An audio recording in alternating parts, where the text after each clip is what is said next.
Good morning, everybody. It is Mama Hart, and I am out in one of my fairy gardens just to have a conversation today on a few different things. I'm going to do a little commercial. We are rock hunters. I think I've told you guys about my lapidary, making jewelry and stuff.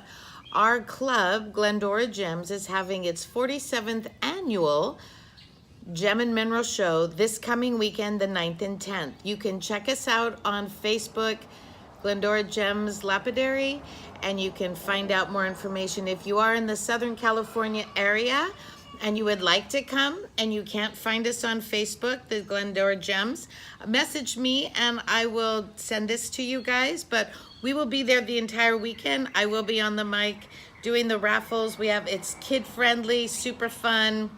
Lots of rocks, and it's not a rock concert, it is a rock show where we have rocks galore. So it's awesome. So that's my mini commercial. And Glendora Gems Rock Show, June 9th and 10th. So if you're in the area and you'd like to come see me, we will be there the entire weekend. We will be exhibiting. There's at least 40 exhibits where you can see the beauty of how people create rock and make them into something. And we have at least, vendors galore. A really cool kid dig site thing, a wheel for kids to get really awesome rocks for $1. So that's my commercial, Glendora Gems Rock Show. So I've been talking about my protocol, and I have finished this book called The Plant Paradox. And when I became a vegan, I thought all the things that are in my garden, because I grow organically, everything was copacetic.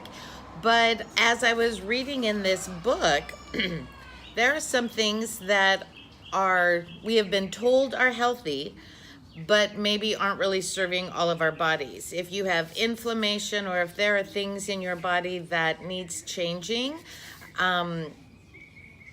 if you have disease, it means our body is in dis-ease. So we want to get everything to move and flow and have an ease. So I am working on my disease that they finally put names on.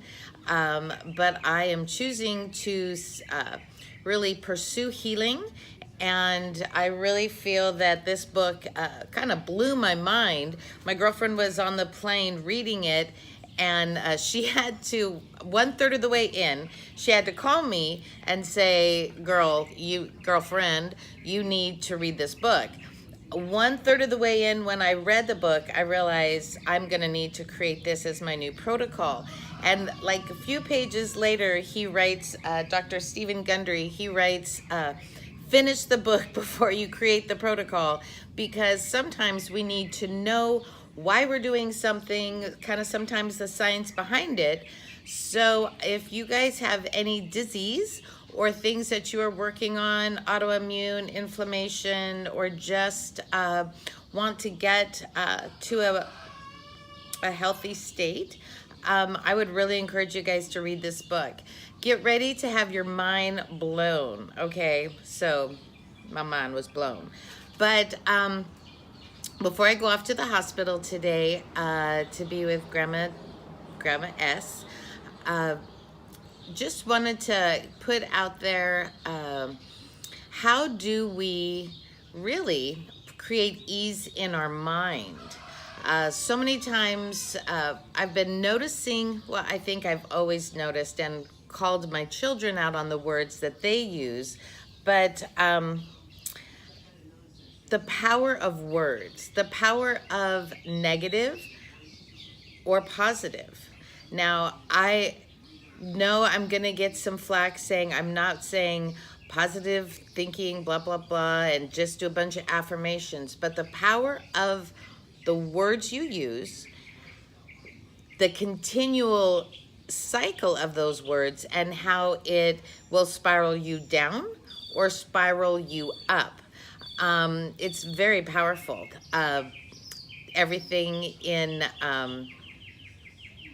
you can read books, you can follow new protocols, but if you're not connecting your heart, your mind, and your body involved in your healing, your going forward, your not not taking advantage of all the steps. So I want you guys to just start listening to yourself when you're driving. Does somebody really upset you or get you frustrated? Is a relationship you have at work where you will hear yourself say, oh my gosh, that person frustrates me so much. You have given them your power. There is a way that you can say, I do not like what is happening right now, but I am not going to get charged on their dime because they choose to be negative, they choose whatever, where their disease is. So there is a place where we need to take responsibility for what we say, but more important, how are we thinking? I call the suitcase here, up here, all the minds. If you saw my live video out last year in October, that we carry baggage through life. And if you don't choose to start unpacking that baggage and start changing the way you see your past, it will still influence your future. And it is powerful. So take it as you like, believe it or not, but the words we say, the things we think, and those tapes that we allow to continue to go in our minds do have influence on us. So many times when you want to say that person frustrates me, you've given them the responsibility for how you feel. Start owning, start taking responsibility, start being mindful of what you choose to think, how you let them move you up or down. If somebody can really lift your spirits up, then someone else can really bring you down. You need to be the one that is the master of that. In the scriptures, it says, take every thought captive. And I really believe that if I think a negative thought, I need to wrap myself and say, God, give me a new thought. Help me replace that negative. And if you can't think of one, if you take a moment, God will bring that to your mind. I've done it a billion times. And part of my healing has been really taking the thoughts captive in my heart, mind, and start changing the tapes that I think to create the things that I say to myself, to others. It is powerful. So as I'm continuing on this journey and moving forward in changing up my protocol, I am almost 60, and if I can learn new tricks, I believe you can too. Start taking ownership of the things you think, the things you say, and not giving anyone else the power in your day. All right, it's Mama Heart, Love. Listen, open, vulnerable, and expect change.